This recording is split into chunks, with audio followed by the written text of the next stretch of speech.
Man,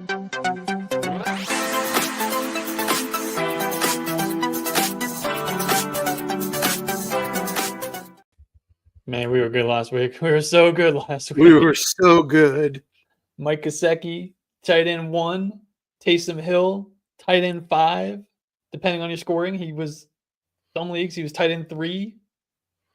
You know, at the end of the 4:00 games, heading into Sunday Night Football, they were tight end 1 and tight end 2. Love it. And then, of course, you know, between Sunday Night Football and Monday Night Football with Travis Kelce and Kate Otten, they had to fuck it up. Right, of course, bastards. But we nailed it. We also got a couple touchdowns out of the deal. Xavier Legette and my boy Tyler Lockett. That's right. We were nailing it last week. We were flying. So hopefully people rode along for that. Well, why don't we just give them some good stuff for week 10? Who you got? You want to do it again? You want to do it again? I think we should do it again. Why not? I guess we could roll it one more time. Yeah, I see. Who you got? Who's your first sleeper week 10? I will. I'll open it up with. This is. I mean, he's 50% rostered, so this is a half and half here. But I'm going to go with Jaylen Warren. For the first time this season, he is the most healthy he's ever been. They had a bye last week, but before the bye, he had 11 touches. You know, we know from what Arthur Smith did in Atlanta with using Algier and using 2 running backs, that he's going to want to get Warren on the field, and Patterson, his favorite guy, isn't back yet. So, you know, ever since Russell Wilson took over, you know, Russell throws and he's more willing to dump off, whereas Justin Fields was more willing to run. So I'm rolling Jaylen Warren out there. I'm doing it myself in one of my leagues. And like I said, he may or may not be rostered in your league. He's at 50%. So, you know, if you don't have huge benches, he's probably sitting out there. Yeah. Commanders have allowed the 5th most rushing yards to running backs this year. And we could get a little tandem, Najee Harris, Jaylen Warren action back there. I don't hate it. I don't hate it. All right, what you got? I'm gonna go tight end. Everybody likes a good tight end once in a while. That's right. How about my guy Jonnu Smith? Jonnu Smith. He's had 6 or more targets in 3 of his 4 starts. That included 12 over the last 2 weeks since his return from the concussion. And he's got 4 straight games with at least 6 targets. That included games without Tua. So he's doing it with Tyler Huntley. He's doing it with Tua. He's averaging 56 yards per game over that stretch. That's some good numbers for a guy who's available in 22% of leagues. And then if you look at the matchup, look at Monday Night Football against the Rams. The Rams have allowed they're 23rd against the pass. They've allowed the 6th most passing touchdowns.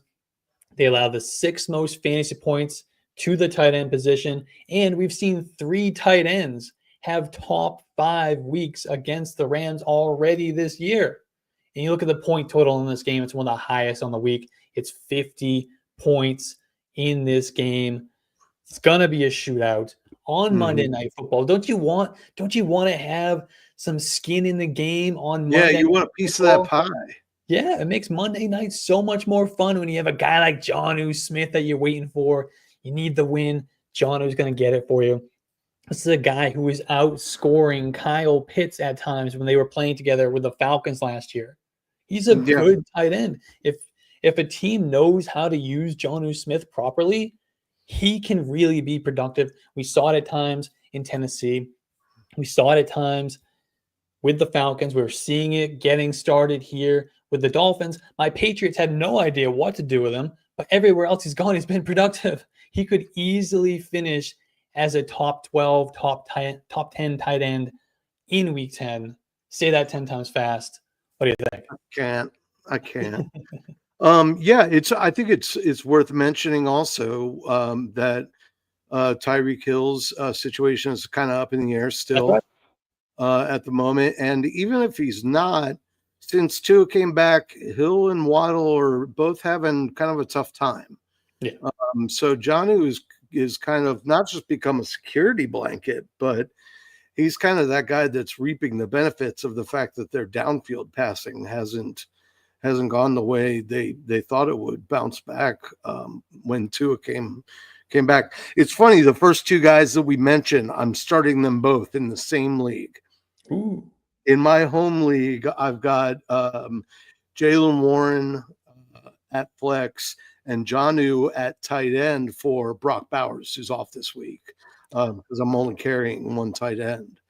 But in that league, I also had Jamar Chase, so I'm not too concerned Well, for about it. the But sake of the show, I hope you win. Yeah, I would. Yeah, seriously. Okay, I'll go out west here. I was really hesitant on this one because everybody wants Ricky Pearsall to be a thing. And it feels like anytime everybody wants a guy to be a thing, he turns out to not be a thing. Like we've seen it with Dontavian Wicks, and we saw last week with Jalen Coker. I felt That's for right. it. That's I kind right. of just wanted to talk about Jalen Coker. He was fun to talk about. Right. Well, we got to do what we got to do. Don't line up the Coker. Yeah, so I'm gonna, Ricky Pearsall. First of all, people are forgetting he was a first round pick. Yeah. San Francisco nabbed him up at 31st, Mm-hmm.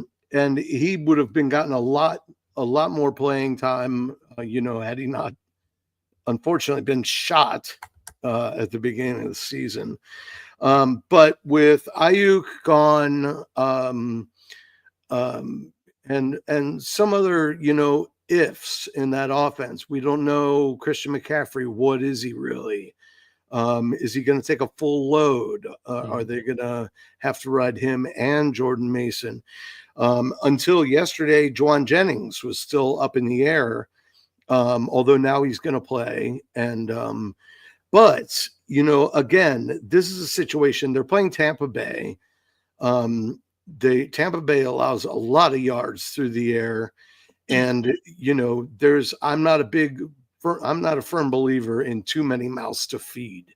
There's not too many mouths to feed. It just means you have to make a bigger pie.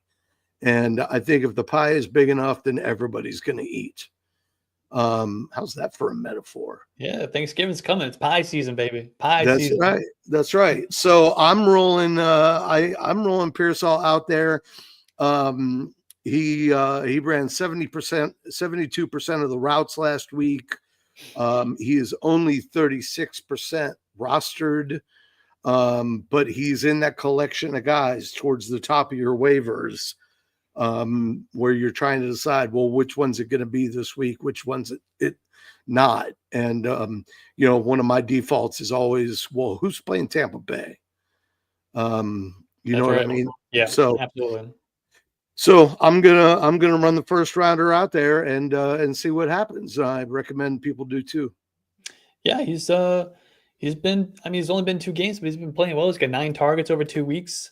He gave you 11.7 fantasy points right before the bye week. And we like that post-bye rookie bump. It's a thing. It doesn't always happen, but it's a thing. It does happen. Especially a guy who missed the first chunk of the season. And now it's time to get so ramped up. He's just had a week to be running in practice with the ones, so he should see a lot more looks. Yeah, and he's a versatile guy. So if Juwan Jennings comes in and just takes the slot, Ricky Pearsall can kick out wide, and he can be the number 2 across from Debo in 2 wide sets. He's a reliable, good route runner, chain mover type guy, but he also has 4.41 speed. He can make some plays. Yeah, worth mentioning on that front. He had a 39-yard carry last week. There you go. So, you always love those 2-factor backs, 2-factor wide receivers. So right, absolutely. Now, I'm going to stay in San Francisco with my sleeper, Hmm. and I'm actually going to give you some Jawan Jennings. Oh, there you go. See? Everybody's kind of forgotten about Jawan Jennings. We forget that in week 3, he had 11 catches on 12 targets for 175 yards and 1, 2, 3 touchdowns, 46.5 fantasy points. He was the wide receiver 1 on the week. We know Jawan Jennings can go off when he has a chance to do so. Obviously, we know Brandon Ayuk is out. Jennings has missed the last couple of weeks with a hip injury, but he's good to go. He's having a good year, even outside of that week 3 game against the Rams. He's top 5 in yards per route. He's top 20 in red zone targets despite missing 2 games. And you talked about this juicy matchup against the Buccaneers. They've given up the 5th most fantasy points to wide receivers. This is a 50.5 game total. This is going to be a shootout. Lots of points scored. And they're on the road, which a lot of times teams pass more when they're on the road because the games are a little bit tougher, a little bit tighter. Right. And as you mentioned, the Buccaneers, they fuel these shootouts and they give up so much fantasy points. We saw the Chiefs last week. Hopkins and Kelsey went off against the Buccaneers. The Falcons, 2 games, 8 passing touchdowns for Kirk Cousins in 2 games against the Buccaneers this year. And then the Ravens had a 5 passing touchdown game a few weeks ago as well. Rashad Bateman, not Zay Flowers, Rashad Bateman, the number 2 wide receiver, who most people hate, he went for 121 yards in that game. Even Spencer Rattler had his best game of the year against the Buccaneers. This is an opportunity for either Ricky Pearsall or maybe my guy, Jawan Jennings, to really have a strong outing. Or both, because it's a really big pie. And if you read between the lines here, you're also probably thinking to yourself, well, it sounds like Brock Purdy might be a good play this week. And I'm here to tell you, yes, that is correct. If you roster 2 quarterbacks and one of them is Brock Purdy, get him out there, man. Get him out there. Okay, well, I'll go for you're going to hate this. Ooh, you're going to absolutely hate it. My third sleeper, we swore up and down we would never choose. Wait a minute. Can I guess it? Yes. You're not going to give me Alexander Madison, are you? No. No, thank God. Thank God. I'm a little crazy. I'm not a lot crazy.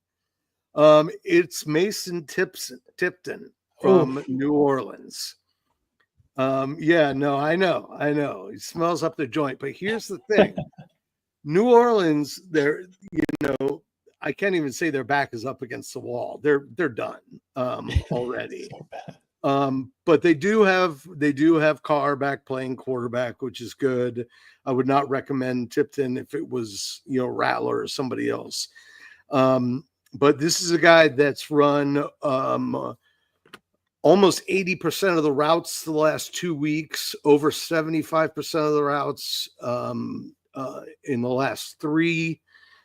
I know he had a bad game last week, even with Olave going down with the concussion, but they've had a week to practice with him. And at this point, he's the wide receiver 1 of that offense, because who else is there? Everybody else is gone. Shaheed's gone. Olave's gone. Bub Means is gone. Unless you call Alvin Kamara the wide receiver 1, which I guess is fair. Taysom Hill's gonna get some play, of course. He's still a good play this week. But I like the opportunities for Tipton. If he gets this many opportunities as he has the last couple of weeks, I don't see any reason why he can't put a nice floor on the board in this matchup. And plus the Saints might move him around. And if they put him in the slot at all, which is hard to do when it's your wide receiver 1, you think he's going to run more of those Olave routes. But if they set him up in the slot, man, the Falcons are horrible against slot receivers. I mean, just people just eat them up. So, I swore I would never say it, and I still feel kind of dirty saying it now. but I'm here for Tipton, and I'm here for him to possibly score the only touchdown that New Orleans scores. Mason Tipton, undrafted rookie free agent out of Yale. Yale, baby. We are officially deep diving on this show. I'm ready to see on that during that game. I'm just watching to hear the commentator to say, I haven't seen a catch like that since Harvard versus Penn in 2008. Is that going to be his one catch? No, he's going to have a bunch of catches. All right. I'm here to tell you. Did you happen to give us, I don't remember, what his roster percentage? It is 2%. All right, I got another 2% for you. We're going to go 2%ers. And my guy is Theo Johnson. Woo, Theo, the tight end. We're going tight ends back to back. Back to back. Let's go. So Theo Johnson last week against the Commanders, he had career highs in targets with 6, receiving yards with 51. He also had his first career NFL touchdown. So he's starting to get involved a little bit more in this offense. He has had 10 targets over the last 2 weeks. He's been on the field for about 90% of the Giants' offensive snaps since week 6, according to PFF. And Darius Slayton is out. Darius Slayton has been a guy who's, he'll give you some weeks, he'll give you some targets, but it's just another target that Daniel Jones seems to trust off the field. He's off the field. So that means there's an opportunity there for Theo Johnson. And it's a really nice matchup. In Germany, against the Panthers have allowed the most receiving touchdowns and most receiving yards to the tight end position this year, and the most fantasy points. Yeah, the Panthers just suck. The Panthers are awful. So bad. So bad. Now, specifically against tight ends, the last 3 weeks, the Panthers have allowed Zach Ertz to score 14 fantasy points. Adam Troutman, even Adam Troutman scored 18.5 fantasy points against the Panthers. Invoking the ghost of Adam Troutman. If Adam Troutman can do it, my guy Theo Johnson can do it. And of course, we saw Taysom Hill score 16 fantasy points against the Saints last week as well. What was funny is I was going to say this, and then I saw that Mike in the chat beat me to it. Remember Daniel Bellinger? He's still there. He's still on the team. Just fell off the face of fantasy rosters everywhere. Because of Theo Johnson. Well, yeah, because of Theo Johnson. He's just outplayed him. It's that simple. And it also helps that the Giants are like, let's see what these young guys can do. Well, worked out well for Tracy. So, I like it. I like the Theo Johnson pick. I'm still going to stick with Jonnu Smith. Oh, yeah. Definitely Jonnu over Theo. But right. In deep leagues, in the big boy leagues, some of us got to go Theo Johnson. The big boy leagues. Big boy leagues, we're starting Theo Johnson and Mason Tipton. These are the grown man leagues for sure. That's right. Not these baby leagues. All right, Theo Johnson. Do you want to take a couple questions before we throw a pair of major predictions, bold predictions out there? Yeah, that's great. All right, what do we got for questions here? Let's get Philifan 5. Am I starting Tyrone Tracy or David Montgomery this week? I'd go Tyrone Tracy. Tyrone Tracy is a league winner right now, going against the Panthers. We just talked about the Panthers. How bad the Panthers defense is. Yeah. Tyrone Tracy, fire him up. He's playing like over 70% of the snaps, over 70% of the running back opportunities in that offense. Fire up Tyrone Tracy. And he's barely even caught passes yet. He's going to start catching passes. He's a former wide receiver. He's a former wideout. We've yet to see. He played wide receiver longer than he played running back. Right. And he's this good of a running back.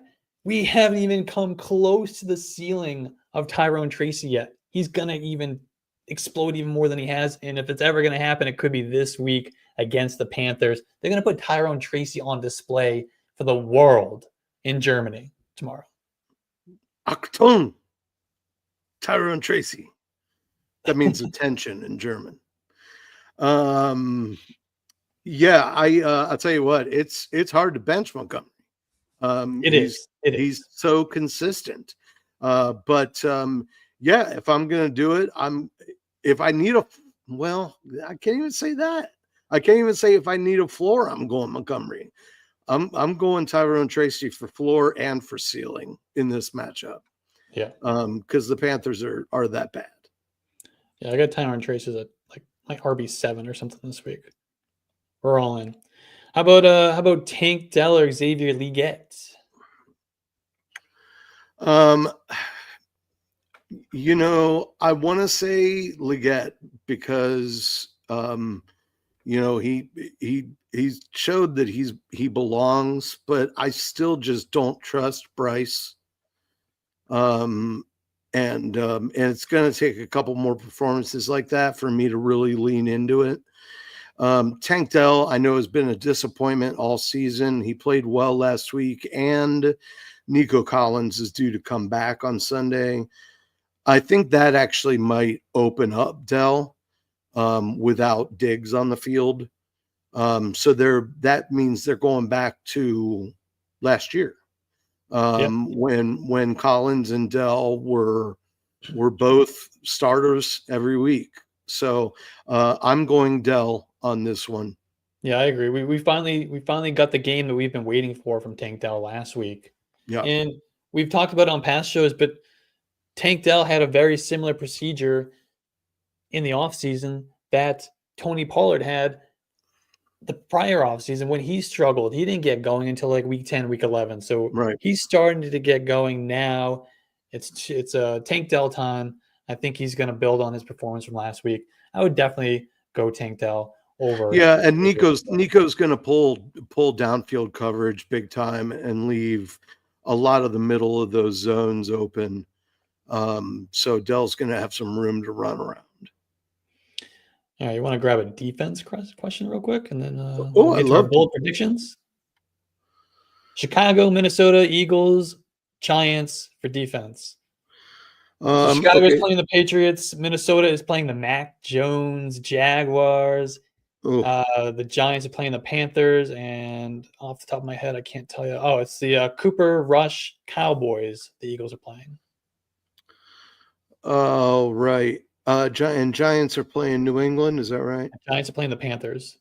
Giants Bears are playing the Patriots. We were just talking about that.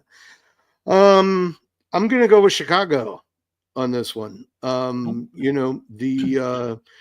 think they're going to give up a significant amount of yards rushing, but their defense in that passing game is locked down. I know there's some people that think Drake May is going to really keep the ball rolling this week, but that pass defense is no joke for Chicago. And if they can force him into coverage sacks, which I think they will, then yeah, I'm rolling the Bears. Yeah, I don't hate that. I'm going to go with the Vikings, though. The Vikings, as a Patriots fan, I've seen years of Mac Jones at quarterback. Mac Jones is going to be starting for the Jaguars. Mac Jones is a turnover machine. He will not be able to handle the confusion that the Vikings defense throws at quarterbacks. I mean, Joe Flacco's been in the league for 15 plus years. He was confused against the Vikings defense last week. Mac Jones is going to be running for his life. He fumbles. He throws pick sixes. He'll throw the craziest, stupidest passes. He has no arm strength. He's not going to be able to get the ball down the field to a Brian Thomas. He's going to be sacked like crazy. I think the only reason I didn't say Minnesota is because I see a game where Mac Jones is just dumping it off to Dearness Johnson and Travis Etienne the whole damn time, and maybe Ingram, and that's about it. So I mean, that's how you keep your turnovers down. But I can see why you would pick Minnesota, but I'm definitely going that pass defense of Chicago for coverage sacks. What do you got for a bold prediction for us? A bold prediction, not lukewarm, bold for this week. Mm-hmm. Now, last week I said that Rico Dowdle would be the RB1. It was not that far off. He was an RB1. Yeah, you crushed that one. Crushed I it. was in the I neighborhood. was laughing at you. I was laughing at you. I You was were. skeptical. You were laughing at me, and I I was in told the you it's neighborhood. unrealistic. I was in the You're neighborhood. right there. I'll tell you what, I'm going to do the same type of prediction, but I'm going to go wide receiver this week. Khalil Shakir is going to be the wide receiver. Well, he can't be a wide receiver one because he's not going to do what Jamar Chase just did. Khalil Shakir will be in the top 3 of wideouts this week. I love it. But I forgot my story, and I'm sticking to it. All right. Well, I did forget about Jamar Chase before I made my bold. I forgot about Jamar Chase. I did too. Like as I was saying it, I was like, "Oh." Well, so my bold prediction is going to be other than Jamar Chase. I like Jaylen Waddle this week. Tyreek Hill is very, very questionable. I know Jaylen Waddle has struggled, hasn't even been a top 45 wide receiver since week 2. But he's only played in 4 games with Tua. One of them, he went for over 100 yards. Jaylen Waddle, he's always been kind of a boom bust type of wide receiver anyway. So, him having, a 100-yard game and then a couple of duds, it's not that crazy. Now, we know he's good at football. He didn't just, I know everybody hates Jaylen Waddle right now. He didn't forget how to play. He didn't just suddenly become bad at age 25. He's been a top 15 wide receiver as a rookie. He was a top 12 wide receiver in his second year. He's wide receiver 21 last year. He's not a bad wide receiver. He's a stud. He just hasn't gotten it going. And we look at this matchup against the Rams for the Dolphins. The Rams have allowed the 23rd most passing yards this year. They're 6th most passing touchdowns. We talked about the game total. We talked about the game environment. It's going to be a shootout. So, my bold prediction, Jamar Chase aside, let's just pretend that was last week because it was Thursday. Yeah. Other than Jamar Chase, Jaylen Waddle is going to be the wide receiver 1 for week 10.